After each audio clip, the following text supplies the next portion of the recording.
સાયલા સીમ વિસ્તારમાં વરસાદી પાણીનો નિકાલ ન થતા ખેડૂતો રોષે ભરાયા। સાયલા ખાતે આવેલું રાતકડુ તળાવનો પાણી નિકાલ નડિયાદ જવાના માર્ગે થાય છે, જે અન્ય 35 એકર જમીનમાં ભરાતું હોવાના આરોપ છે। અરજદારો દ્વારા ઉચ્ચ કક્ષા સુધી રજૂઆત છેલ્લા 5 વર્ષથી કરવામાં આવી રહી છે, છતાં કોઈ જ કામગીરી હાથ ન ધરાતા લોકો કલેક્ટર કચેરી ખાતે પહોંચી હોબાળો કર્યો હતો।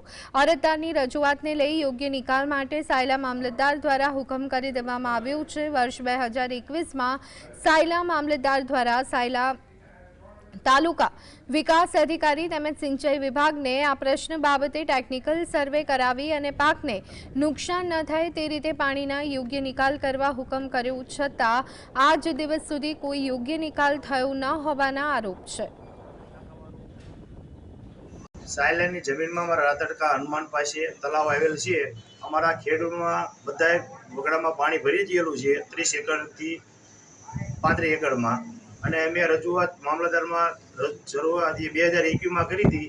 એમને હુકમ આપી દીધો હતો, પણ તો આજે આના કંઈ કાર્યવાહી થઈ નથી અત્યાર સુધીમાં। 5 વર્ષ પૂરા થઈ ગયા।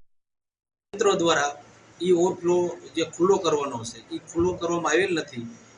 5 વર્ષ થઈ ગયા હુકમ કર્યા, પણ અત્યારે હાલની અંદર કોઈ ઓવરફ્લો ખુલ્લો કરવામાં આવેલ નથી।